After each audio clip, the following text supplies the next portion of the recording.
Hi guys, this is Miss Sheridan from Georgia Northwestern Technical College.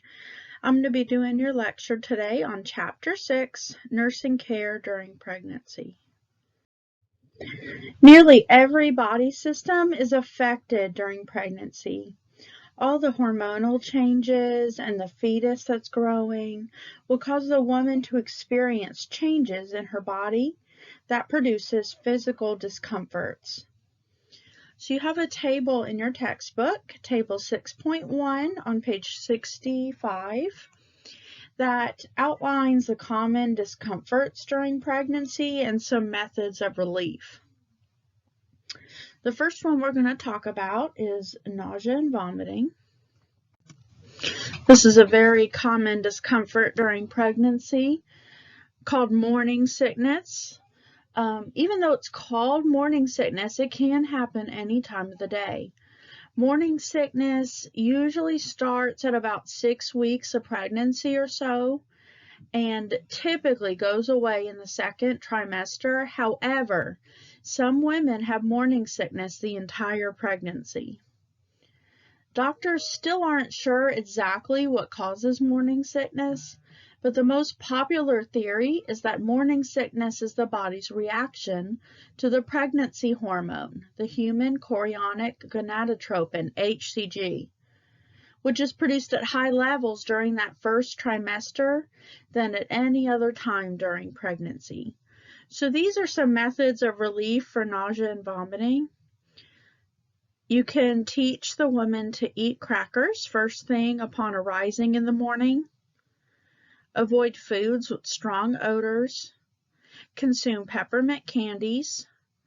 Use relaxation techniques to help slow breathing, like deep breathing exercises to decrease nausea. Teach her to eat small, frequent meals rather than, 3 really large meals during the day, and avoid spicy foods. A lot of pregnant women like to have those lemon drops to suck on too to help relieve the nausea. They say lemon helps with nausea as well. Nasal congestion is also a common problem during pregnancy. You want to teach the pregnant woman to avoid decongestants such as Sudafed and Afrin nasal spray. Those are some commonly used ones during pregnancy because decongestants like Sudafed and Afrin constrict the blood vessels, which in turn can cause decreased oxygen to the fetus. Sudafed and Afrin, those decongestants, are not meant for long-term use due to the risk of rebound phenomenon. The longer you use a spray decongestant, the more likely you are to get rebound phenomenon. It can lead to chronic sinusitis and other serious long-term problems. Those sprays contain chemicals that shrink or constrict congested blood vessels, and that's how they open up your clogged nasal passages. Because they're applied directly to the nose, they give you very quick relief. After a few days, though, the blood vessels don't respond to the medication as well anymore. You start to spray anyway, but your problem just gets worse. So it's not meant for long-term use. It's kind of a quick fix. Now you can teach your pregnant woman that Flonase nasal spray is safe to use because it is not a decongestant. Instead, it's a glucocorticoid steroid that helps to relieve nasal congestion. To prevent rebound congestion, use over-the-counter decongestant nasal spray such as Afrin for no more than 5 days in a row, with as few doses as possible each day. Prescription nasal sprays containing steroids like Flonase are safe to use because they don't cause this rebound effect. So they can be used on a daily basis for years, long term. So Flonase is a good example of a popular nasal spray that does not cause rebound phenomenon. And of course, you can teach that saline nasal spray is an excellent choice during pregnancy as well. Always, you want to teach your client to check with the healthcare provider before taking any over-the-counter medication. Urinary frequency, urgency, and nocturia are also common symptoms during pregnancy. When you lie down at night, especially, it becomes easier for the circulatory system to work. The fluid is absorbed back into your blood and filtered out through the kidneys, which then sends it to the bladder as urine. So that means that your bladder fills up as you sleep much more quickly than it normally would. Frequency of urination will increase in the first and third trimesters because of the increased bladder sensitivity and the pressure of the enlarging uterus pressing down on that bladder. It makes the woman feel like she's got to urinate. Decreased bladder tone may occur as well, so that could lead to some incontinent episodes, especially when sneezing, coughing, laughing. Decreased bladder tone also can be caused by an increase in the progesterone and estrogen levels, and bladder capacity increases in response to the increasing levels of progesterone. So some things you can teach the woman are to perform the Kegel exercises, help improve the muscle tone. This will help with any stress incontinence she might be experiencing when sneezing and such. Teach her to maintain adequate hydration during the day, but to try to decrease fluids about 2 hours before bedtime to try to eliminate all that nocturia during the nighttime. Void at regular intervals and try to sleep on the side at night. Increased leukorrhea or vaginal discharge is also a common thing noted during pregnancy. Leukorrhea is the medical term for thin, milky white, and mild smelling, sometimes odorless, vaginal discharge that many women first experience in early pregnancy. The amount will likely increase as the pregnancy progresses.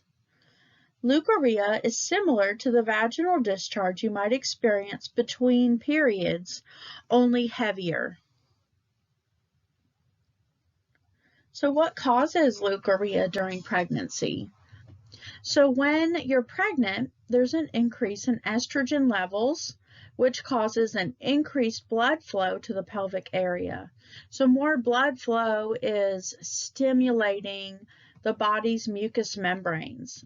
So it leads to an increase in the vaginal discharge in early pregnancy and beyond.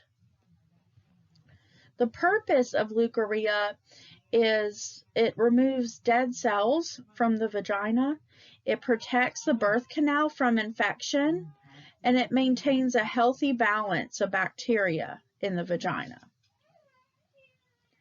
Thin white vaginal discharge is normal and healthy throughout the entire pregnancy. However, it could be a sign of infection if it's lumpy or thick, especially if it's accompanied by other symptoms like an itching or fishy odor. Brown or pink vaginal discharge in early pregnancy could be a sign of implementation bleeding. But later on, vaginal spotting during pregnancy, not heavy bleeding, spotting, is also often normal, especially if it appears after you have intercourse or after a pelvic exam. Always teach your patients that if they are concerned, please don't hesitate to check in with their doctor.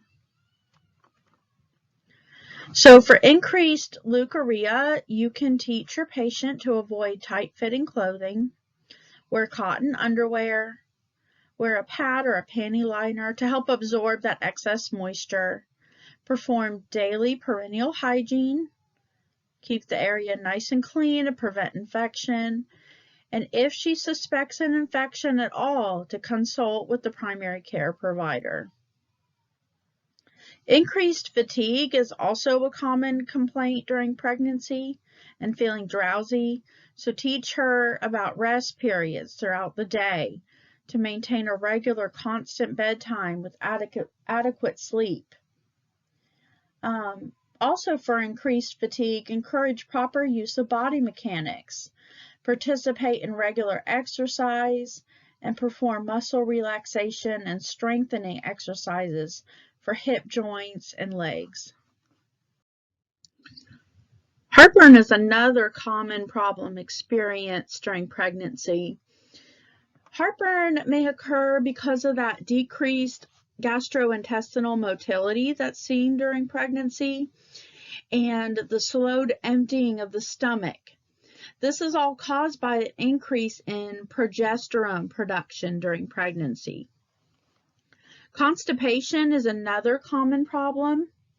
An increase in the hormone progesterone during pregnancy causes the relaxation of your body's muscles.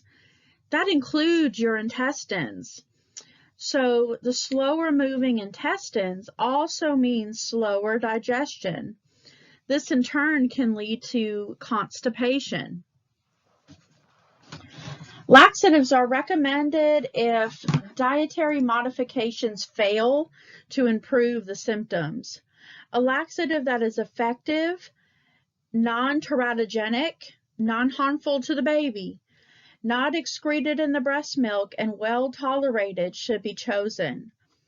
Bulk-forming laxatives relieve constipation by bulking fecal mass, thereby stimulating peristalsis, that wave-like movement seen in the GI tract. They are not absorbed from the GI tract, making them one of the safest and most suitable laxatives for use during pregnancy. No adverse effects on the fetus have been reported. So those are bulk-forming laxatives. Women should be advised that bulk-forming agents act slowly. Therefore, they can take a few days before its benefit is noticeable. Common bulk-forming laxatives include Metamucil, Fibricon, and Citracel. You can teach the patient. These are some tactics for heartburn and constipation. For heartburn, you want to teach her to avoid overeating. Instead of 3 large meals in the day, try to eat small, frequent meals instead. Avoid eating less than 3 hours before bedtime. Avoid spicy, greasy foods. Elevate the head with an extra pillow at night.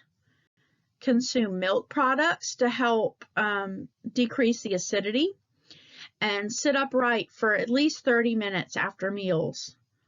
For constipation, she should increase her fluid intake, increase her fiber intake to 35 grams per day, exercise daily, and make sure to use only the safe bulk-forming laxatives or mineral oil after increasing fluids, fiber, and exercise. So the first thing she should do for constipation is increase her fluids, fiber, and exercise. If that fails, then she can consider using bulk-forming laxatives, but she needs to consult her healthcare provider and make sure it's all safe. Another common discomfort seen in pregnancy are hemorrhoids.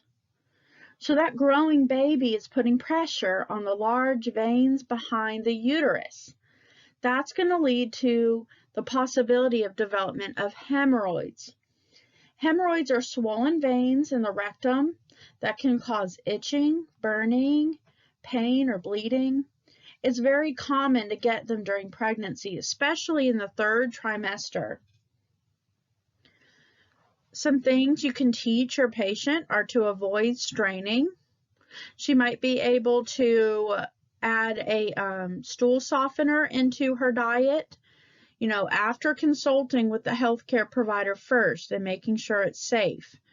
Also, increasing her fluid and fiber intake, and teach her that you want to avoid standing for long periods of time as well. Now for backache, there are many possible reasons why backaches happen during pregnancy. Some of the more likely causes are the weight gain seen during pregnancy. So during a healthy pregnancy, women typically gain between 25 to 35 pounds or so, roughly. The spine also has to support that weight. That can cause lower back pain. So the weight of the growing baby and the uterus puts pressure on the blood vessels and the nerves in the woman's pelvis and back. Posture changes. So pregnancy shifts the entire center of gravity. So they may gradually, even without noticing, begin to adjust their posture and the way they move. That can also result in backaches or back strain. Hormonal changes. So during pregnancy, your body makes a hormone called relaxin. And relaxin allows ligaments in the pelvic area to relax, and the joints become looser in preparation for the birth process so that they can expand. The same hormone, relaxin, can cause ligaments that support the spine to loosen as well. So that can lead to instability and back pain. Muscle separation. As the uterus expands, two parallel sheets of muscles, the rectal abdominis muscles, which run from the rib cage to the pubic bone, may separate along the center seam. This separation is going to worsen back pain. Stress. As we all know, a lot of emotional stress can cause muscle tension in the back, which can be felt as back pain or back spasms.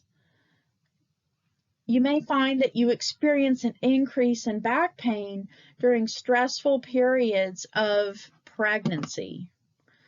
So, some methods of relief for back pain that you can teach your pregnant client is to try to maintain a good posture, use correct body mechanics when lifting, make sure she's bending at the knees and not her waist. Wear low-heeled shoes. High heels are not recommended during pregnancy, no stilettos.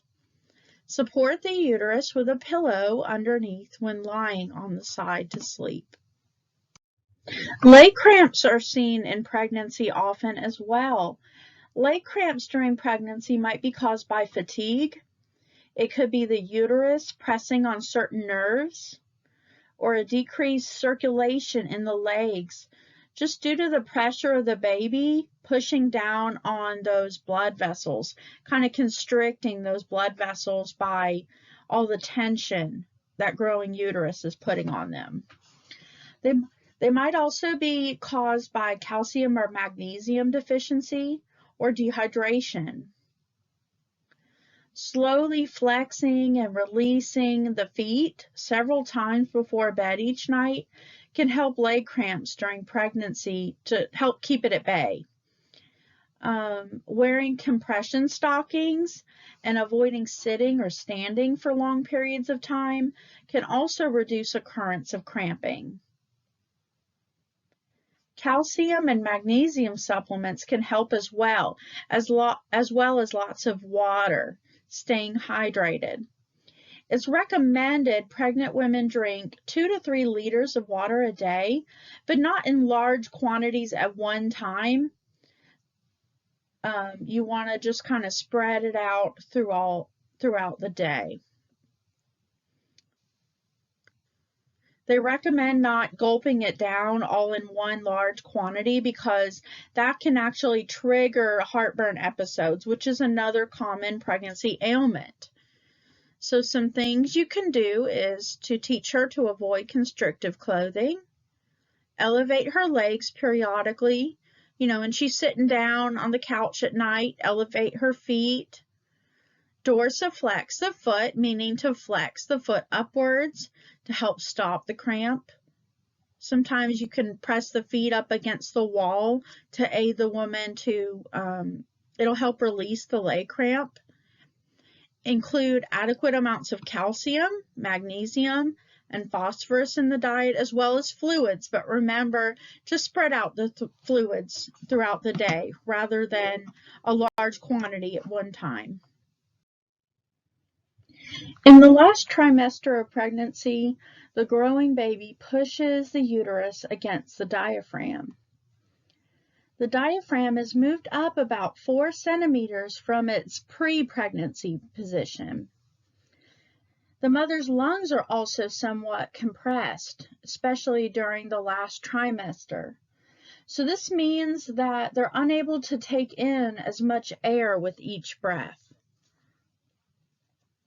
This doesn't necessarily mean that the mother and fetus are getting less oxygen. At the same time, the mom's lung capacity decreases due to the physical constraint of the growing uterus.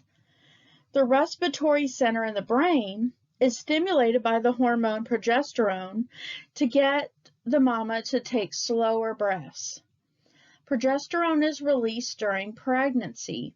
Although each breath may bring in less air, the air stays in the lungs longer so that the mom can extract the oxygen both her and the baby need. The body also expands the blood volume during pregnancy to make sure the baby is also getting enough oxygen. If you remember from fundamentals, the red blood cells carry oxygen. Those hemoglobins carry the O2. So the expanding circulatory blood volume also helps with oxygen transport. One thing that's important to keep in mind is that shortness of breath with mild exertion in early pregnancy, very early on, indicates a problem that is going to require her to be further assessed, to be seen by her physician. Now, shortness of breath with mild exertion in later pregnancy, like the tail end of the second trimester, so the second part of the second trimester and the third trimester, would be expected because of all that weight the uterus is putting. For shortness of breath, you want to teach to avoid constrictive clothing, to sleep with an extra pillow and elevate the head, allow extra time for stair climbing and walking, and avoid overexertion. During pregnancy, your body does some pretty Herculean things. There's a lot that increases. One of them is the sheer amount of fluid in a pregnant woman's body. While pregnant, the total body water volume can increase up to 8 liters. That's over 33 cups. Meanwhile, their plasma volume leaps to 30 to 50%, which means their total blood volume increases as well. So, where does all that fluid go? Good question. Some of the water stays within the cells to help them function, but the rest accumulates outside of the cells to enhance oxygen delivery, to clear waste products, and to control electrolyte flow. The increase in plasma is in response to the growing needs of that placenta and the maternal organs, as the blood volume increases to deliver all that the baby needs to develop. As the infant inches closer to birth in the third trimester, the blood volume reaches its peak. So that's why the swelling can peak around the third trimester. The massive increase in body fluids during pregnancy is coupled with increasing sodium levels. So most of us have seen the effects of what a little too much salt can do. For example, if you eat too much salty potato chips or salty pretzels. So sodium affects how our body absorbs and processes water. Even the slightest rise in sodium may cause you to feel edematous. So I think what's important, this talks about discomforts in pregnancy and edema, but I wanted to mention what is normal swelling in pregnancy versus what is abnormal swelling. When should that pregnant woman be concerned and go see her doctor? So symptoms of normal pregnancy swelling, it's completely normal to shed, a little tear the day your rings and heels don't fit anymore. But a little gradual swelling in your fingers, legs, ankles, and feet throughout pregnancy is normal. It's part of the journey. A lot of times they find that their swelling tends to worsen towards the end of the day. That's because the extra fluid in their body can gather in the parts of the body farthest from the heart. Also, a hot or humid day or a lot of standing can contribute to some normal swelling as well. Moving into the second and third trimesters, more pressure from your baby's growing size, in addition to the extra blood volume, can further affect blood flow in the legs, ankles, and feet, which can cause them to swell.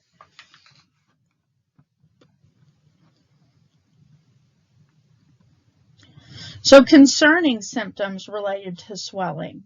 So the two most concerning conditions during pregnancy that can cause swelling are preeclampsia and a blood clot, or a DVT, a deep vein thrombosis.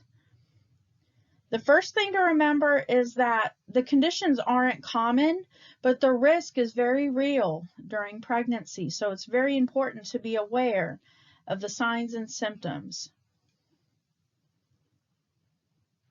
So swelling from preeclampsia or a DVT is different than the normal gradual swelling you may experience over the course of the pregnancy. In preeclampsia, swelling might be accompanied by persistent headache, vision changes, abdominal pain, and very sudden weight gain. So if she has any of those symptoms, she needs to call her OB or midwife immediately. And they're probably going to advise her to go to the nearest emergency room. For a deep vein thrombosis, it's very important to catch a DVT as early as possible. Same with preeclampsia. You need to know the symptoms to protect that mom and baby. With a DVT, swelling affecting only one leg is a big one. It often occurs with other symptoms affecting the same area that's swollen, such as significant pain in that extremity, tenderness, redness, and warmth to the touch. So if she has any of those symptoms, she needs to call her OB and midwife immediately and follow their directions. So things that can be done to relieve normal pregnancy swelling, such as ankle edema here mentioned on the slide, are to elevate the legs periodically to increase venous blood return back to the heart. You're increasing circulation. Rest in a left sideline position to help promote placental circulation and to increase venous blood return. Drink plenty of water and reduce dietary sodium intake, especially if the body feels it is dehydrated. It's going to try to retain even more fluid. Avoid crossing the legs when sitting and prop feet up. Avoid standing for long periods of time. Wear maternity support compression stockings. And reduce caffeine intake. Caffeine can cause fluid retention as well. Also, just some other tidbits. She wants to avoid being outdoors in very hot and humid weather. Take frequent breaks. Avoid wearing high heels and wear comfortable, breathable, supportive shoes. As well as limiting salt foods, such as prepackaged meals, fast food, chips. She could try eating more foods with potassium, like bananas and avocados, to help flush out sodium and increase urine production.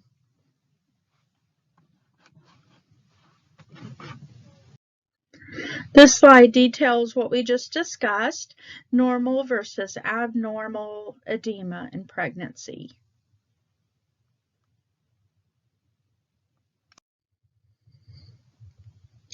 Round ligament pain is a sharp pain or jabbing feeling, often felt in the lower belly or groin area on one or both sides.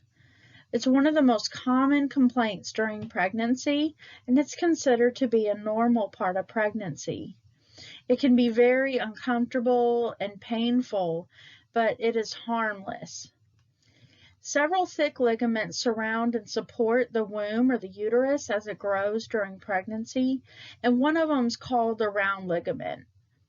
That round ligament connects the front part of the womb to the groin, the area where the legs attach to your pelvis.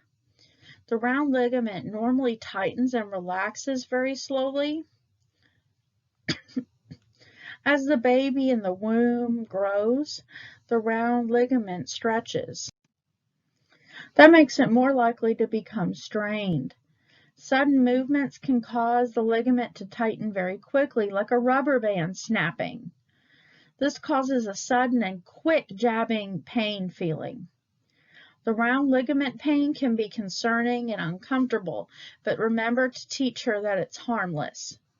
It's considered normal with all the body changes that are occurring. Typically, the pain only lasts a few seconds and tends to come and go. Round ligament pain feels like deep, sharp stabbing or stretching sensation that begins or worsens with movement. The pain may travel upward or downward from the hips to the groin. Exercise may cause the pain, as will rapid movements like sneezing, coughing, laughing, turning over in bed, etc. Most of the time, a person will not need to see a doctor for round ligament pain. Now, sometimes pain in the lower abdomen and groin during pregnancy does require a doctor's attention, so I want to mention that.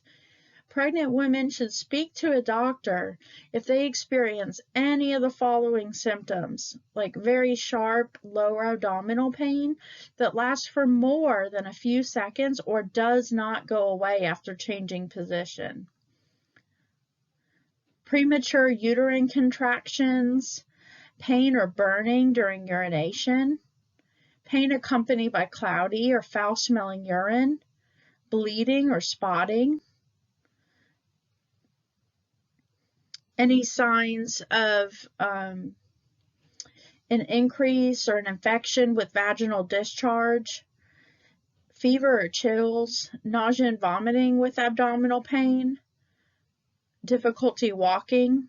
All of those symptoms listed above can indicate that the pelvic pain may be unrelated to the round ligaments and should be evaluated by the doctor. So things you can teach the pregnant client about round ligament pain. She can help this by supporting the uterus with a pillow or a pregnancy support garment. Taking a warm bath will help soothe the pain, or a heating pad. Apply warmth to the ligament area and avoid standing for long periods of time. We already previously discussed nasal congestion during pregnancy and rebound congestion. Remind the patient that over-the-counter medications, for example, omeprazole or Prilosec, are Category C meds, which are not safe for pregnancy. So anytime the pregnant woman is going to take an over-the-counter medication, even if it's a herbal medication or a vitamin, she should be consulting with her OB doctor just to make sure that it's safe. Promotion of self-care during pregnancy, which is very important, such as personal hygiene. An increase in vaginal discharge and perspiration during pregnancy makes personal hygiene very important. Showers are safe throughout pregnancy, which is good. Tub baths are permitted throughout pregnancy except after the amniotic membranes rupture. So after the bag of water ruptures, The pregnant woman can no longer take tub baths for that risk of infection.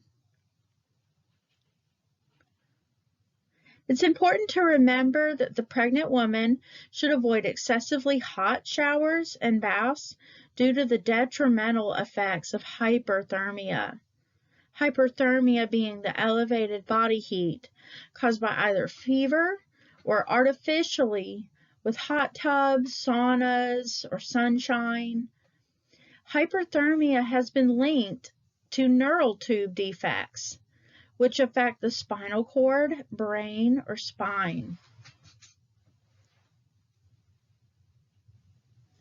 Women should be cautioned about tub baths during the last trimester. So during the third trimester, she should be cautioned because she is at risk for falling and she should ask for help when exiting the tub. Breast care. A daily shower or bath usually provides for breast cleanliness. During late pregnancy, colostrum may crust on the nipple. Colostrum is that yellowish fluid secreted by the breast during late pregnancy before the milk comes in. It's rich in antibodies and minerals, and it can be removed with a washcloth and warm water. The pregnant woman should avoid excessive use of strong soaps on the nipple because of the drying effect. Breast support is extremely important in pregnancy. Support of the breast prevents back strain and retains breast shape. So whether she plans to breastfeed or bottle feed, support from a well-fitting bra is essential. The breast tissue should fit entirely inside the cup. The strap should be wide, not too tight, and the bra should have sufficient hooks to allow it to expand if needed. According to the American Pregnancy Association guidelines, 30 minutes of exercise per day is recommended for pregnant women. As far as clothing, she should wear very comfortable clothing, loose enough to allow for movement and circulation, and avoid high-heeled shoes due to the potential for falls as the abdomen expands and the pregnant woman's center of gravity shifts. On the next slide, it'll detail additional information regarding exercise and what is considered safe exercise versus what is not. This is table 6.2. Located on page 67 of your textbook. And for your exam, I want you to remember the forms of safe exercise and the forms of exercise that would not be appropriate during pregnancy. So forms of safe exercise would be things like walking, swimming, cycling, aerobics, running, if the pregnant woman was a runner before pregnancy. Forms of exercise not appropriate during pregnancy would be skiing, gymnastics, anything that would involve a risk for falling. Contact sports like hockey, basketball, soccer, scuba diving.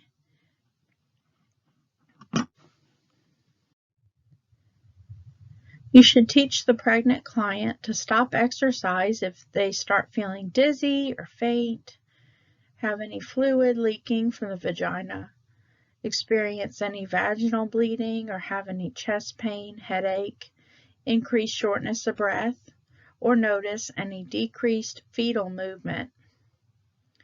She should avoid hot yoga classes. Hot yoga is a series of yoga postures that are practiced in a room with a temperature of 105 degrees Fahrenheit and a humidity level of 40%.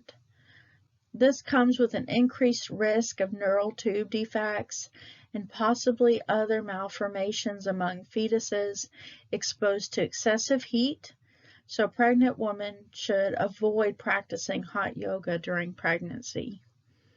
Avoid poses that involve lying flat on the stomach or back. Avoid poses that involve twisting, hopping, and jumping.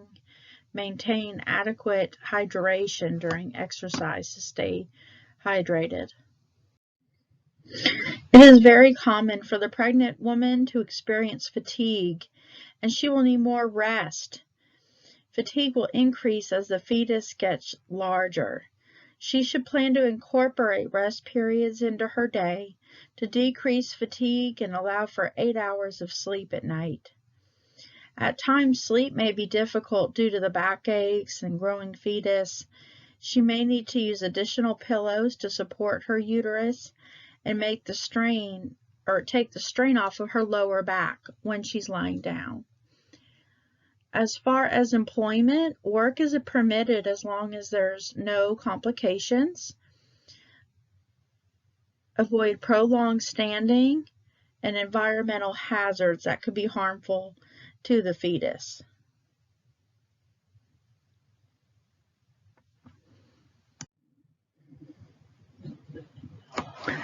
Seatbelts should be worn to protect the mother and the fetus. It should be placed low across her abdomen and across the hip bones. The shoulder strap should be placed between the breasts and over the clavicle. Keep abdomen 10 inches from the airbag. As far as travel restrictions, the second trimester is considered the safest time to travel. Prolonged sitting during pregnancy causes the risk of venous stasis, which means that the blood is pooling in the lower extremities. And sitting for long periods of time, leads to your blood standing still. And when blood stands still, it starts to clot. You lead the risk for thrombosis. Thrombosis is a blood clot, usually in the lower extremities. You may hear it called a deep vein thrombosis. That can restrict blood flow. It's recommended to ambulate every 2 hours to help decrease the risk of developing venous thrombosis, to keep that blood flow moving back to the heart, keep that circulation going. Drink water and avoid caffeine to prevent dehydration.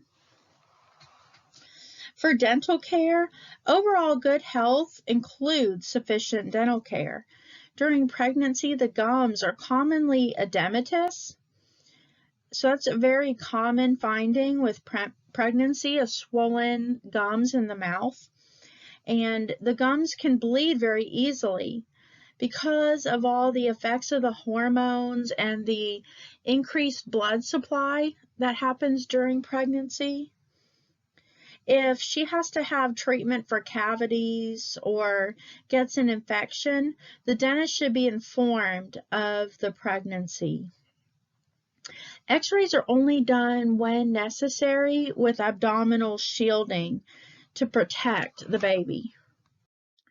Sexual intercourse during pregnancy is considered safe unless the amniotic membrane has ruptured, that's that bag of water, or vaginal bleeding is occurring. So most women, it is considered safe unless there's a specific contraindication.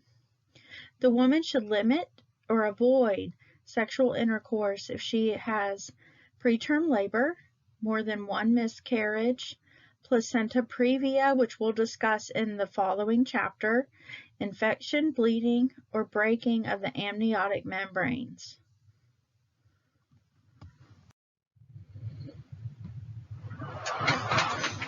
In the patient teaching guidelines box on page 69, they outline the warning signs of pregnancy, which are really important that you understand as a nurse. These warning signs must be reported to the healthcare provider immediately. And that is abdominal pain, vaginal bleeding, infection, severe headaches, swelling of the hands and the face, premature rupture of the membranes, preterm labor, or the absence of fetal movement. I found this little mnemonic device here that would be helpful to remember the danger signs in pregnancy, and it's to remember the word CABS. C stands for chills and fever and cerebral disturbances. A for abdominal pain. B, blurred vision and blood pressure. S for swelling and sudden escape of fluid.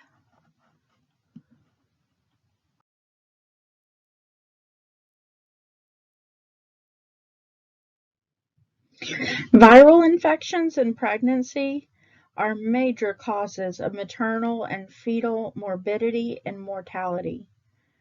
It can be very dangerous. The medical definition of morbidity is the disease state, and mortality refers to death. If a pregnant woman gets one of these torch infections, which we're about to discuss, while she's pregnant, it can spread through her bloodstream to her baby, so the baby can get the infection too. Because the baby's still developing in the uterus, their immune system most likely is not going to be able to fight it off. If the disease stays in their body, their organs in that baby might not develop correctly. How sick the baby can get depends on several things, including what the condition is, how far along they are in their development. But a number of problems can happen, from jaundice, that's yellowish skin or eyes, and hearing problems, to miscarriage and even stillbirth. Infections known to cause congenital defects present at birth have been described with the acronym TORCH. It stands for Toxoplasma, Rubella, Cytomegalovirus, and Herpes. In addition, there are some other viruses that also were known to cause congenital infections. These additional viruses are parvovirus, varicella zoster virus, measles virus, and HIV.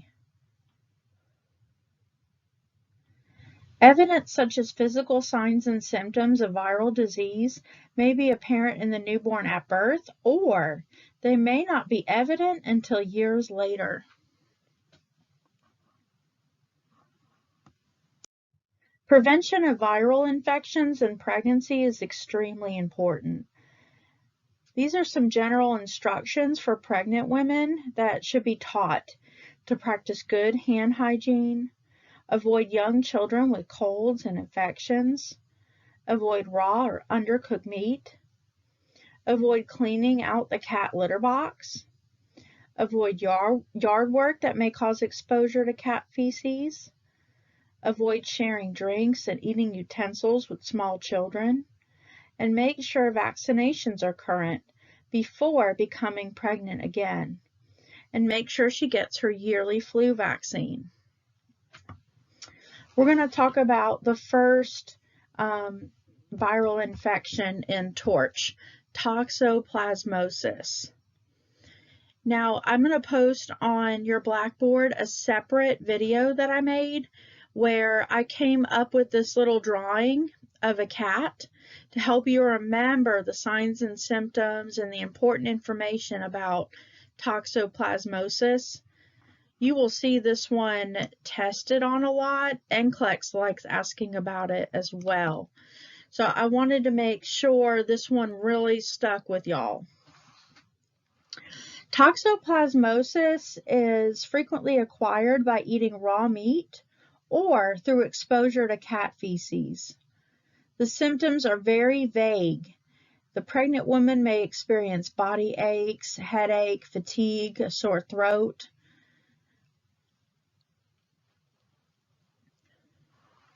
When the woman becomes infected, the parasite invades the placenta and the fetus is infected for life. The disease is transmitted more frequently through the third trimester. The signs of infection may not be present at birth. Actually, 70 to 90% of those infected will develop clinical illness by young adulthood. So you see that it sticks with them. They may be born with no problems, and then young adulthood, they start experiencing all these signs and symptoms. Infected infants develop what's called chorioretinitis, which is an important vocab term for y'all. That is inflammation of the choroid and the retina of the eye that can lead to blindness in that baby. Also, if they're infected with toxoplasmosis, the baby could experience obstructive hydrocephalus, that water on the brain, mental retardation, seizures, motor delays, and developmental delays. So for patient teaching, you must teach them to avoid raw or undercooked meat while pregnant, avoid cleaning the cat litter box while pregnant, and avoid yard work that may cause exposure to cat feces. Please make sure you view my video and my little cat drawing, because it really goes with this very well, and I think it'll help you remember the important parts about toxoplasmosis. I'll post this along with this lecture video. This is the drawing of the Toxoplasmosis cat mnemonic I was talking about on the previous slide. I have a video that goes more in detail with it, but basically you write the word toxop, that stands for toxoplasmosis, and each of the little letters stand for a certain thing. Like the T stands for that it's transmitted by the 3rd trimester. There's your T's. P for placental transmission to the fetus. But remember that the symptoms may not present until later on in even a young adulthood. Little cat eyeball stands for chorioretinitis. So that's the blindness that can be seen in the baby. The cat has a big wide head, signifying hydrocephalus, that water on the brain. The cat ears are a big letter M, standing for mental retardation and motor developmental delays. I like to think of toxoplasmosis as toxoplasmiasis to equate it with the exposure to the cat feces, but also remember it's frequently acquired by eating raw meat. Another viral infection part of TORCH is cytomegalovirus. This is a herpes virus acquired via intimate contact with saliva, urine, and other body fluids. It can be acquired through sexual contact, organ transplantation, through the placenta, and breast milk. Approximately 20% of young children shed cytomegalovirus in their saliva or urine, even if they've never had symptoms. A maternal cytomegalovirus infection may cause no symptoms or may be noticeable by fever, mild depression, and muscle aches. Infection of the fetus can cause intrauterine growth retardation, hearing and vision loss, microencephaly, that's a small brain, and hydrocephalus, increased fluid on the brain, as well as delayed motor development. So the risk factor for cytomegalovirus is the pregnant woman exposed to young children. If they have young children at home, or maybe they work in a school or a daycare. So remember that approximately 20% of young children shed cytomegalovirus in their saliva or urine, even if they're not showing any symptoms. So they need to perform good hand hygiene, especially after changing diapers, wiping noses. Make sure they're not sharing food, drinks, or eating utensils with young children. Kiss young children on the forehead or the cheek instead of the lips while pregnant. And make sure to clean the surfaces of children's toys.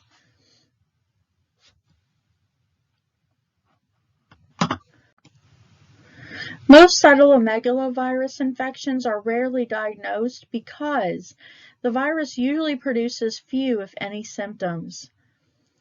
People who've had cytomegalovirus develop antibodies to the virus, which remain in their body for the rest of their life.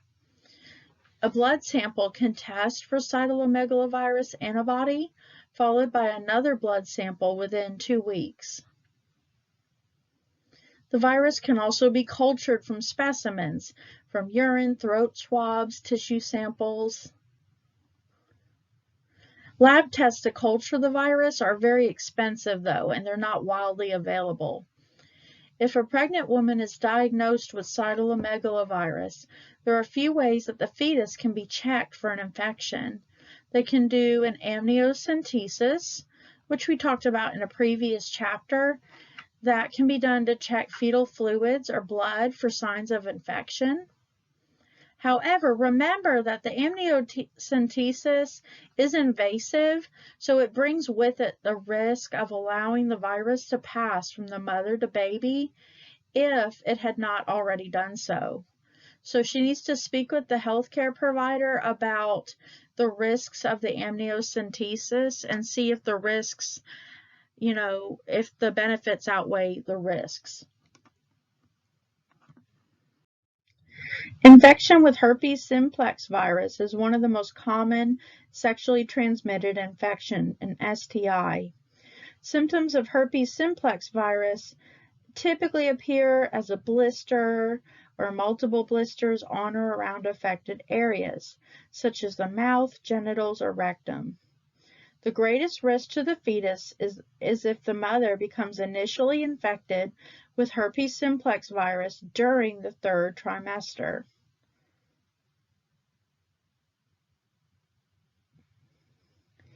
Most neonatal infections result from exposure to genital herpes simplex virus during the actual delivery of the baby.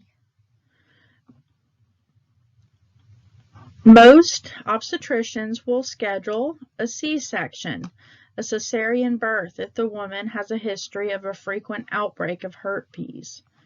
So the greatest risk is actually during delivery. So that's why they recommend the C-section.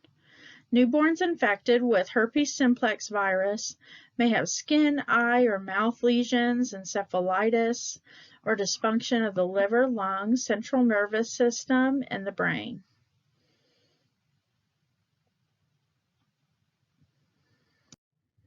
Patient teaching for herpes simplex virus is to inform the healthcare provider of any past history of herpes outbreaks.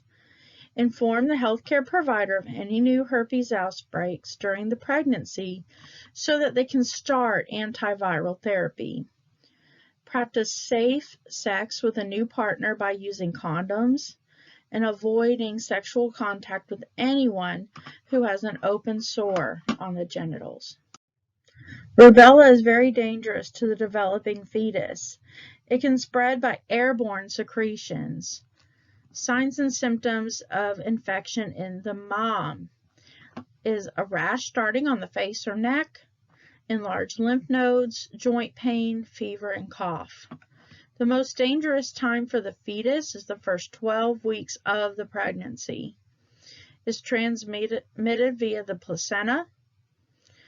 Congenital rubella syndrome can occur in the baby, and it's associated with 4 common abnormalities, and that is deafness, central nervous system abnormalities, eye defects, and cardiac malformations.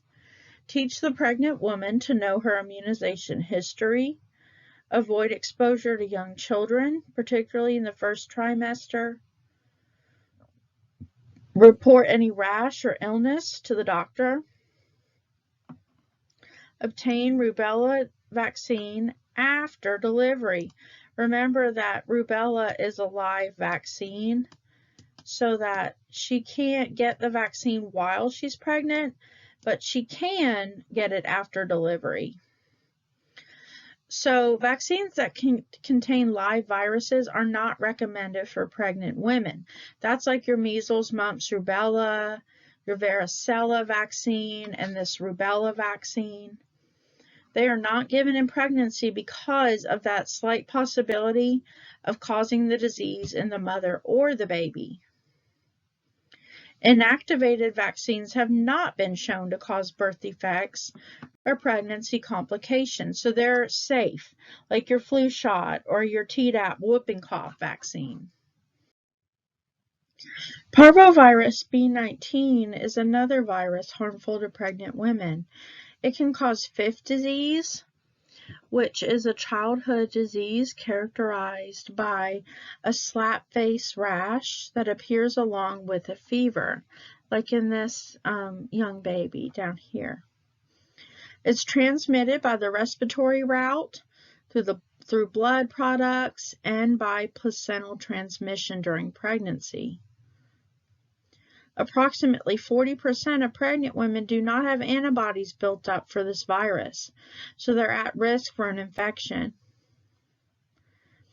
If the pregnant woman acquires the virus, it's often asymptomatic.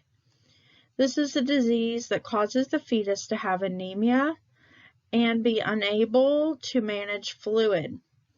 Fluid starts to build up in their fetal lungs or heart, and the neonate may be born with liver swelling, heart failure, jaundice, and edema of the body. You want to avoid young children exhibiting body or viral symptoms like a fever or a rash. Teach about hand washing and how important that is, and recognize that there's no vaccine available for prevention. So you're probably wondering if this is the same parvovirus that dogs can get infected with. Parvovirus B19 only affects humans. A person cannot get the virus from a dog or a cat. Also, dogs and cats cannot get parvovirus B19 from an infected person. Pets like dogs and cats can get infected with other parvoviruses that do not infect humans. Pets are vaccinated to protect them from parvovirus infection. So this parvovirus B19 spreads through respiratory secretions like saliva, sputum, nasal mucus whenever an infected person coughs or sneezes. It can also be transmitted through blood or body products, and the pregnant woman who's infected can pass it on to her baby.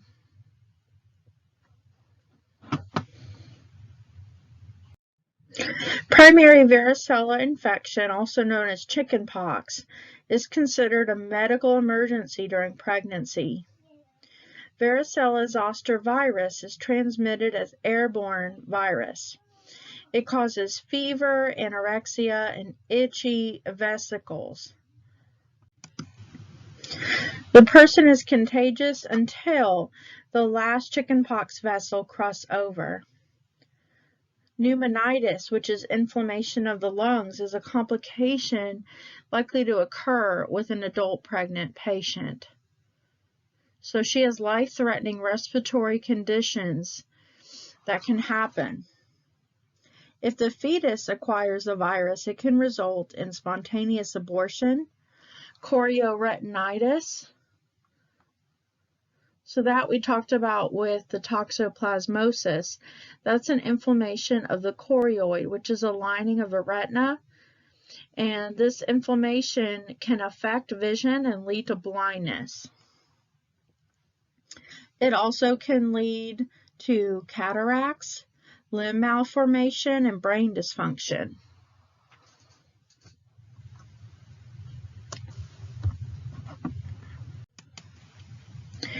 If a pregnant woman is exposed to chickenpox during pregnancy and she's not immune, she should contact her healthcare provider immediately. She might recommend an injection of immunoglobulin product that contains antibodies to the chickenpox virus.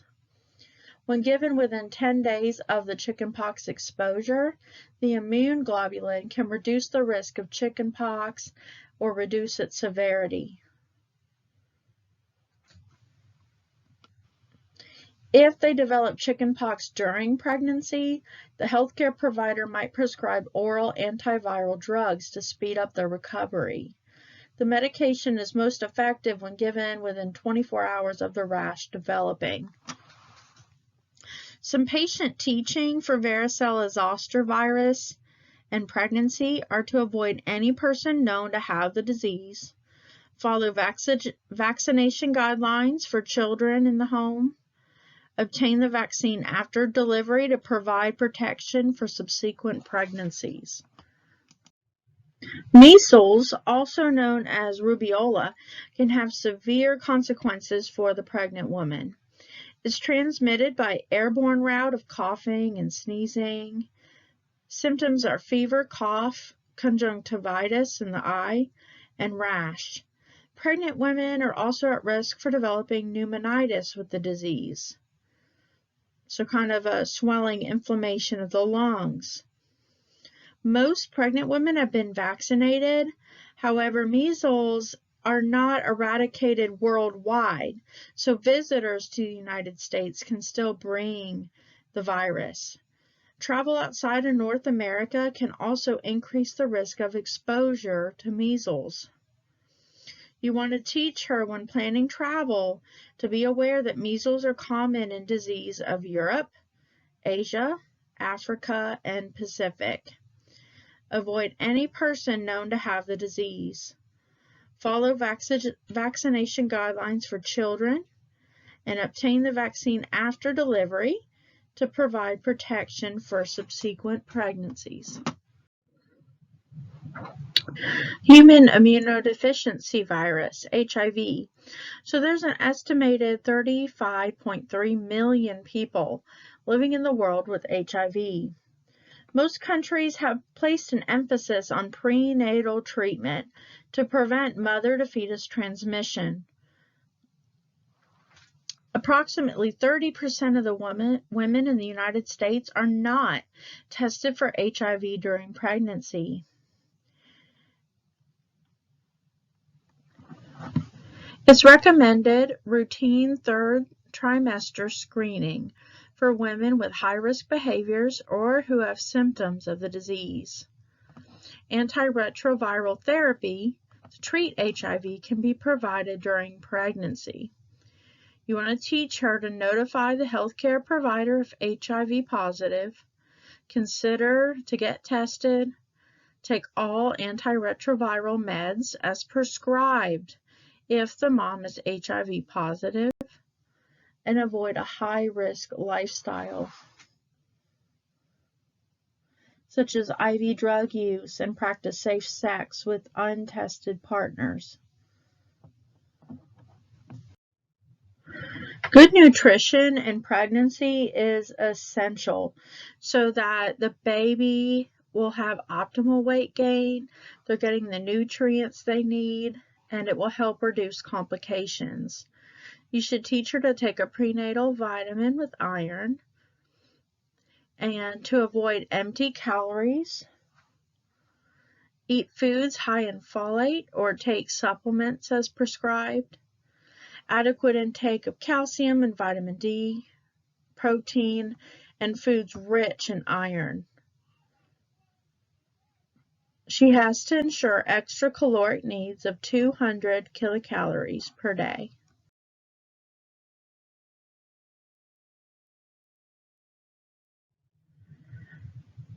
Pica. This is an eating disorder that can occur in pregnancy. This is the practice of eating non-nutritive foods such as soil, dirt, clay, ice, charcoal, toothpaste, coffee grounds, baking soda, cigarette ashes, etc. The overall cause is unknown, but there may be a connection to iron deficiency. Some speculate that pica cravings are a body's attempt to obtain vitamins and minerals that are missing through normal food consumption. Management of pica is to question about pica practices, encourage to eat a balanced diet with sufficient iron, vitamins, and minerals. She should be taking a prenatal vitamin as well. Recommend a support person to help avoid harmful substances. Limit access to whatever the non-nutritive substances are that are being craved. Substitute chewing gum or healthy low-calorie snacks. And use distraction until the cravings disappear.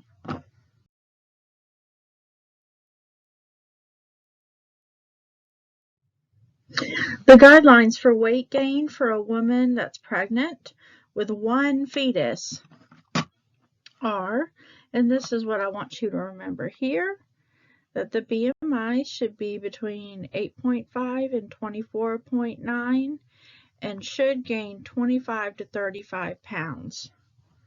So 25 to 35 pounds is considered normal.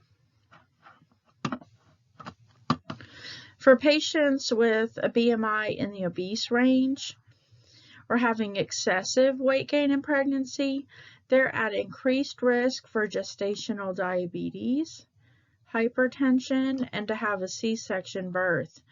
For these ladies, you want to monitor serum glucose, urine glucose, and BP. For care of the pregnant adolescent, developmental issues need to be considered. Normal adolescent development has implications for the ways in which teens experience pregnancy and prenatal care. Body image is important to them. She may resist gaining weight, which could lead to complications of the pregnancy. She should stress the relationship between the healthy nutrition and exercise with good physical appearance. Egocentric thinking, the inability to see a situation from another person's point of view. Adolescents experience this egocentric thinking. One is focused on their behavior or that their feelings, fears, and experiences are unique. She may think that the normal pregnancy discomforts are unique to her situation. Addressing discomforts of pregnancy in a group teaching session may help her to see that the pregnancy discomforts are normal and common among pregnant women. Their peer groups, their friends, are the most important part of the teen's identity, so keep that in mind. They're their support system. Parents and other family members should be encouraged to allow the pregnant adolescent to take responsibility for their own pregnancy-related care, yet allow her time to be a regular teenager. Experimentation with risk-taking behaviors is common with adolescents. They may experience with alcohol or smoking during the pregnancy, and the healthcare provider must be clear on the dangers of these risk-taking behaviors. Adolescents oftentimes do not have good eating habits. They enjoy convenience foods and fast food that's high in fat and low in nutritional value. They often do not like getting up early enough for a healthy breakfast before school. They may have jobs, extracurricular activities. This type of schedule does not leave time for healthy family meals a lot of times. Use the healthy adolescent's desire to have a healthy baby as a goal to help motivate her to eat healthy. Weight gain is a major issue for the pregnant adolescent. She doesn't like to see the changes in her body, and she may resist gaining weight.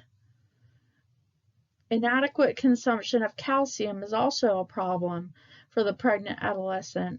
Her own bones are still growing, but she loses calcium from her bones to the fetus during the third trimester. Poor nutrition choices often cause a pregnant adolescent to consume a diet low in iron. This can cause her to feel fatigued, short of breath, unable to concentrate, and it can also lead to a small for gestational age newborn. You want to encourage her to eat a minimum of 2,000 calories a day with food from each of the food groups. A daily food diary would be a good idea if she's compliant with that. Try to replace soft drinks since that's empty calories. Take the prescribed supplements. Taking calcium supplements with food to increase the absorption of it. Take iron supplements with water or orange juice to increase absorption. And eat high iron-rich foods like meat, beans, leafy greens. Limit fast food and artificial sweeteners. The expectant couple older than age 35. It may take longer for the woman older than age 35 to conceive. An older woman may not ovulate each month, even if she's still having regular menstrual periods. Fathers older than age 45 have an increased risk of fathering children with neural tube defects, autism spectrum disorders, schizophrenia, and bipolar disorder. The chance of having twins also increases with age. Assisted reproductive technologies such as in vitro fertilization, fertility meds like Clomid, contribute to the risk of multiple pregnancies. There's also an increased risk for miscarriage. This may be because of the higher likelihood of chromosomal abnormalities. They also have a higher risk for chromosome abnormalities due to the aging of the woman's eggs. There's a higher risk for complications of pregnancy like gestational diabetes, placenta previa, and high BP. There's an increased risk for developing labor complications that may lead to needing a cesarean birth. Actions to improve pregnancy outcomes are pre-conception counseling, so before the couple conceives, early and regular prenatal care, education regarding all the chromosomal abnormalities, and making sure they adhere to their prenatal care recommendations. Now the chapter shifts to talk about different tests performed to determine fetal well-being. The first one is fundal height measurement.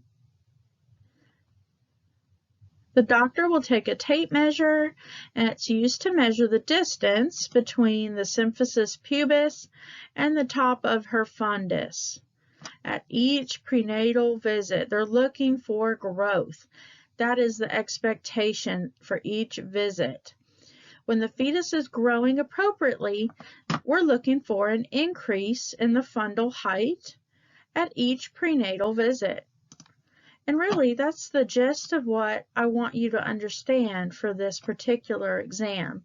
You may get more in detail in one of the later units in this course, but for antepartum, I just want you to know we're looking for growth here. Okay, and it usually matches up pretty well with how many weeks the woman is. So that is fundal height measurement. Fetal kit count. So this is a test done to monitor fetal well-being. Normal finding is 4 fetal movements in 1 hour. So that is signifying a good fetal well-being. The main thing I want you to remember is this right here. If fetal movements are decreased, she should eat, rest, and refocus on fetal movement. A lot of times eating, consuming calories will kind of stimulate the baby to kick. If the woman experiences decreased fetal movement, she should report that to the healthcare provider. Teach her how to do a kit count. Typically it's done once a day for 1 hour or so, preferably at the same time every day. And typically it's within 1 to 2 hours after a meal. Early evening after dinner is a good time because the fetus is usually more active right then. So she gets a sheet of paper and pen to indicate the movements, and she has a clock or a watch nearby to observe the time passed. She lies on her side while counting, preferably the left side. mark down the time, and she counts any movement that she feels, whether it's a roll, a kick, a swish. She's going to be more likely to be aware of her baby's movements when she's lying down rather than when she's sitting. So she'll probably be least aware of them when she's standing. So it's best to be lying down on the side, particularly the left side. Another test to determine fetal well-being is the amniocentesis. We talked about this in one of the previous chapters in this unit as well. This is where they take the thin needle, and it's used to remove amniotic fluid and cells. This needle is inserted through the mother's abdomen into the uterus, and amniotic fluid is drawn for analysis. Amniocentesis later in pregnancy can indicate fetal well-being, and the amniotic fluid will indicate whether the fetus is mature enough to be delivered. The purpose of an amniocentesis is to monitor the amount of bilirubin the amniotic fluid has to determine the presence of hemolytic disease in the fetus. Remember, hemolytic disease of the newborn is a type of anemia where the red blood cells of the fetus are destroyed in a maternal immune reaction. So this results from a blood group incompatibility between the fetus and its mother. So things that can cause hemolytic disease of the newborn, it most frequently occurs when an Rh negative mother has a baby with an Rh positive father. When the baby's Rh factor is positive, just like the father's, problems can develop if the baby's red blood cells cross into the Rh negative mother's bloodstream. Bilirubin is formed by the breakdown of red blood cells in the body. The liver helps to excrete it, and high levels of bilirubin can lead to jaundice. This is because it takes some time after birth for an infant to start officially metabolizing bilirubin and excreting it in their stool. An amniocentesis can be performed to determine any hemolytic disease. It can be cultured to rule out infection, and it can test for fetal lung maturity. This is done by testing, and we're going to focus on this one right here, the LS ratio. I want you to remember this right here, that an LH ratio greater than 2:1 indicates mature fetal lungs. Anything less than 2.1 indicates immature fetal lungs, and they have risk for respiratory distress at birth.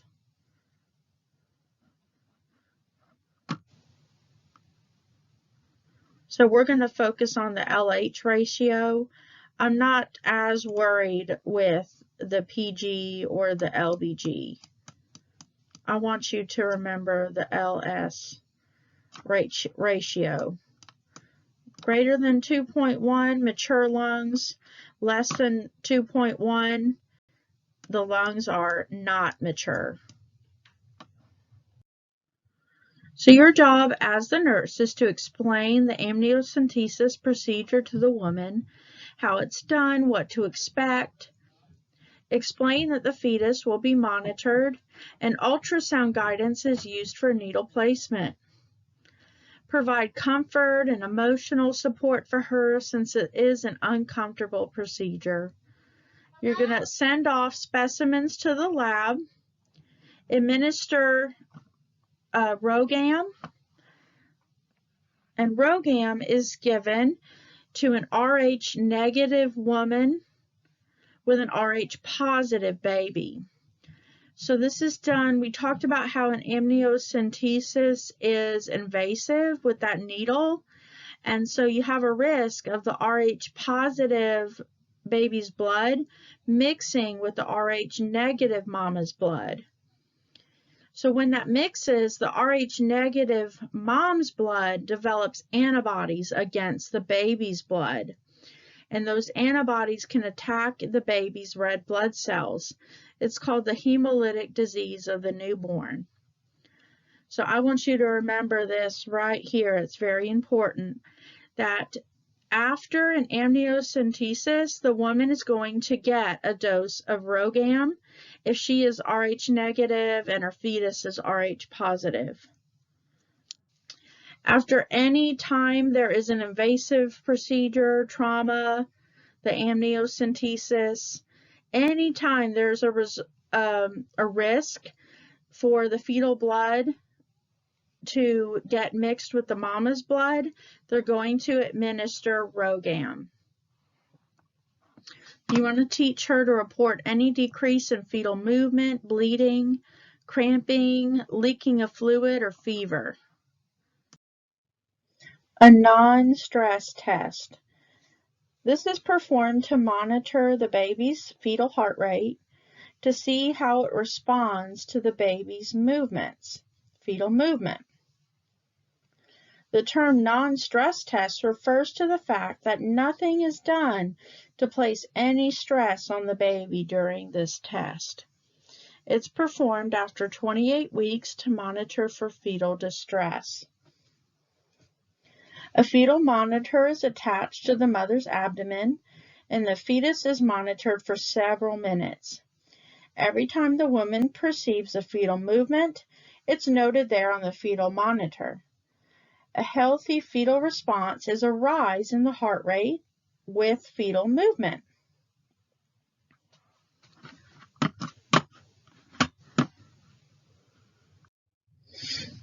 These are your normal and abnormal findings for non-stress tests. And notice I got things in bold in here. So anything that I have in bold letters, I want you to know. So for a fetus greater than 32 weeks gestation, the non-stress test is considered reactive. Reactive is a good finding. We like that. When it increases 15 beats above baseline for 15 seconds, twice in 20 minutes. So I want you to know that a normal finding is called a reactive test. Reactive means that the baby's fetal heart rate responds to fetal movement. There's a rise in fetal heart rate when the baby moves. An abnormal finding is called a non-reactive test, meaning there are no sufficient accelerations of fetal heart rate with movement in a period of 40 minutes of testing. I like this mnemonic device to help you remember. It's just 3 N's. Non-reactive, non-stress test is not good. That way you can remember that reactive is the normal, good finding. Alternatively, here's another mnemonic you could use for non-stress. Non-stress, non-reactive, but reactive response is real good. It's normal. So contraction stress tests are typically performed if the non-stress test is abnormal or non-reactive. So the purpose is to evaluate the well-being of the baby by observing the fetal response to the stress of contractions. An external fetal monitor is applied, and IV oxytocin is administered until there are 3 uterine contractions in 10 to 20 minutes, lasting 40 seconds or longer.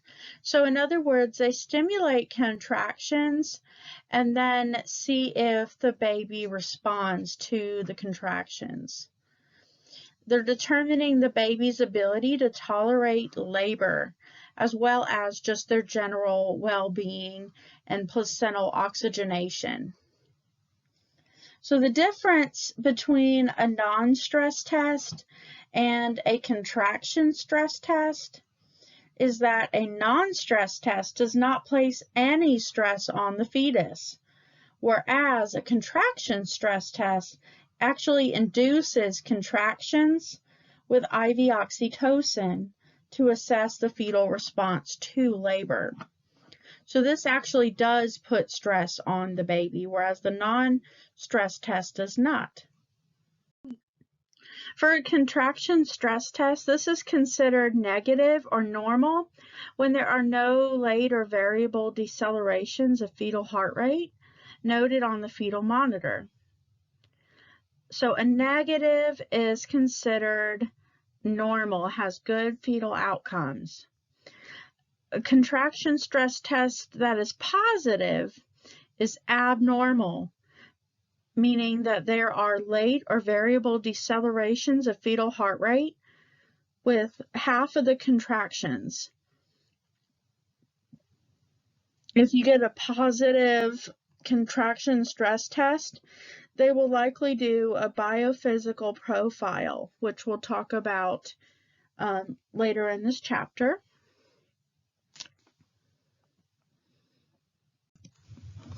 So you'll learn more about fetal accelerations a little later in this course, but this is a really good nursing mnemonic for you to tell you which ones are normal, what should you be worried about. So with variable deceleration, you're worried about cord compression. If their heart rate decelerates early on, they're at risk for head compression. And acceleration in heart rate is good. That's okay. And then late acceleration is placental insufficiency. So you'll learn more about those later in this course. I'm not going to go into huge detail about what each one of these are at this moment. Main things for nursing care for the contraction stress test is to apply the fetal monitor. You'll start the IV access, administer the oxytocin that stimulates the contractions, and you'll be there for support for her. You'll explain the procedure for her. Explain to her that those uterine contractions that are stimulated will not be severe. They should stop when the test is over and as soon as the oxytocin is discontinued. Teach her to report any increase in contractions or decrease in fetal movement after she returns home. You'll monitor them throughout the procedure and then report the interpretation of the test to the doctor. So this whole slide is very important. I want you to know this slide. What is normal versus what is abnormal with all this verbiage here. So normal is a reactive non-stress test and a negative contraction stress test.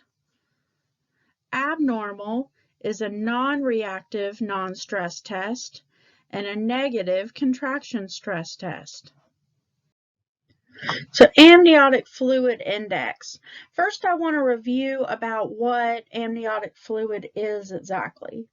So that is the protective liquid contained by the amniotic sac, and it serves as a cushion for the growing fetus, and it also serves to facilitate the exchange of nutrients, water, and biochemical products between the mother and the fetus. The amniotic fluid is part of the baby's life support system. It protects the baby. It aids in development of muscles, limbs, lungs, and their digestive system. It's made up of water that is provided by the mother, and then around 20 weeks, fetal urine becomes the primary substance in amniotic fluid. So for an amniotic fluid index, an ultrasound is used here to measure the depth of pockets of amniotic fluid. So they divide the abdomen into 4 quadrants, and these 4 measurements of amniotic fluid in each of the 4 quadrants should be added together to calculate the total amniotic fluid index. So amniotic fluid amount is based on fetal urine production. So it depends on the kidney function of the baby. If the fetus is not getting enough oxygen through the placenta, blood is shunted from the kidneys to other organs. So therefore, fetal urine would be decreased in that case. So in some cases, the amniotic fluid may measure too low or too high. If the measurement of amniotic fluid is too low, it's called oligohydramnios. If the measurement of amniotic fluid is too high, it's called polyhydramnios.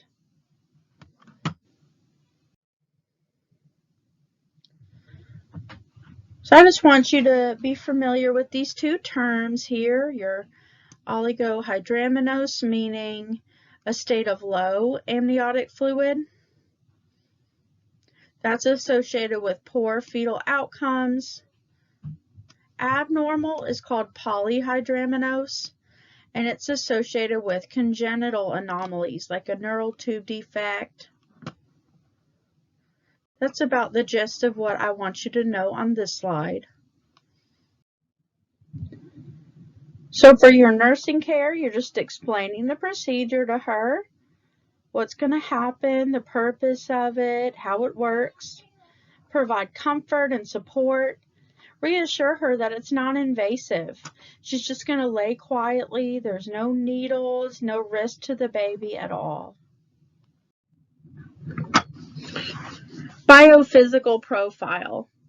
So this is what is typically performed if the contraction stress test is abnormal. It's performed in the 3rd trimester to monitor the overall health of the baby.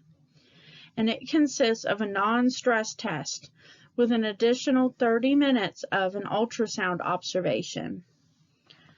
Main thing I want you to know is just this right here, what it's monitoring. It's monitoring the fetal movement, breathing, heart rate, and the amount of amniotic fluid. I'm not worried about you guys remembering in detail all these normal findings, but I'm just going to go over them. So the baby will have episodes of fetal breathing movements within those parameters, 1 or more within 30 seconds or more within a 30-minute time frame. They'll have 3 or more body limb movements in the 30-minute time frame. 1 or more fetal extremity extensions with return to fetal flexion. So it's measuring muscle tone. And amniotic fluid depth. 2 centimeters or more in 2 pockets of fluid at a 90-degree angle. Those are normal findings for a biophysical profile. Special training is required to interpret the results of the biophysical profile. So I'm not really looking for you guys to remember these overall scores. I just wanted to mention that it is kind of graded on a scale here, but you do not need to remember these numbers for your test. Your nursing care for biophysical profile is similar to the other exams. You're going to explain the procedure, make sure she understands the purpose, what's going to happen, apply the external fetal monitor, and just be there for any questions she might have, assist her to understand the results, and explain any required follow-up that might be needed. Understanding the Group B streptococcus is a type of bacteria that is naturally found in the digestive and lower reproductive tracts. This is of both men and women. Roughly about 1 in 4 pregnant women carry or are colonized with Group B strep. Carrying Group B strep does not mean that you have an infection or you are unclean. Anyone can carry Group B strep. Unfortunately, babies can be infected by Group B strep before birth through several months of age due to their underdeveloped immune system. Only a few babies who are exposed to Group B strep actually become infected, but Group B strep can have the potential to cause babies to be miscarried, stillborn, or become very sick, sometimes even die after birth. Group B strep most commonly causes infection in the blood called sepsis, the fluid in the lining of the brain called meningitis, and in the lungs it could lead to pneumonia. Some Group B strep survivors experience handicaps like blindness, deafness, mental challenges, and/or cerebral palsy. Fortunately, Group B strep infections that develop at birth can be prevented if a woman who has been tested positive receives at least 4 hours of antibiotics through the vein just prior to delivery. So they typically screen for Group B strep around 36 to 37 weeks. And it doesn't cause any problems for adults, but a fetus can contract the bacteria and become ill. So to take the screen, the healthcare provider will swab the vagina and rectum during the 3rd trimester and send the sample off to the lab. So normal is a negative Group B strep where no Group B strep is detected. Abnormal would be a positive finding, so there is Group B strep detected in the mom, posing a risk for the baby. So treatment will require antibiotics to be given during labor to help decrease risk of Group B strep transmission in the newborn. This is extremely important here for nursing care. When sending a specimen for culture, you should always send it before you start any antibiotics. A positive Group B strep mom will get IV antibiotics during labor. So you'll administer that as ordered during labor if necessary. Explain to her why she's getting that medication, and it's to prevent disease in her baby.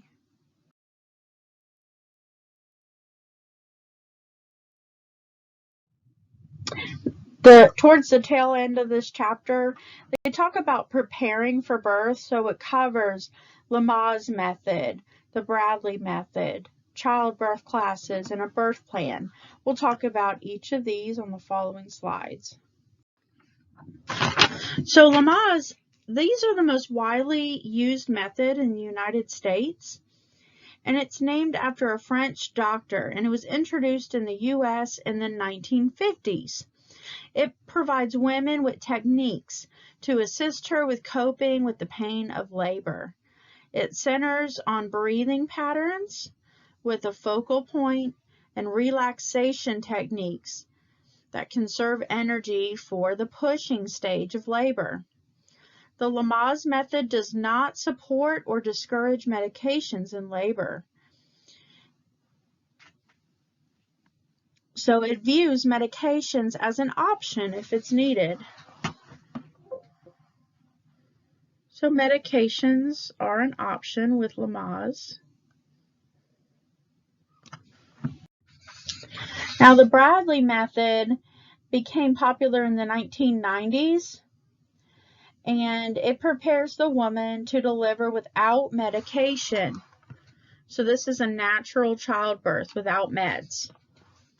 The husband's coached to help coach his wife through the birth experience without meds, without any unnecessary medical interventions.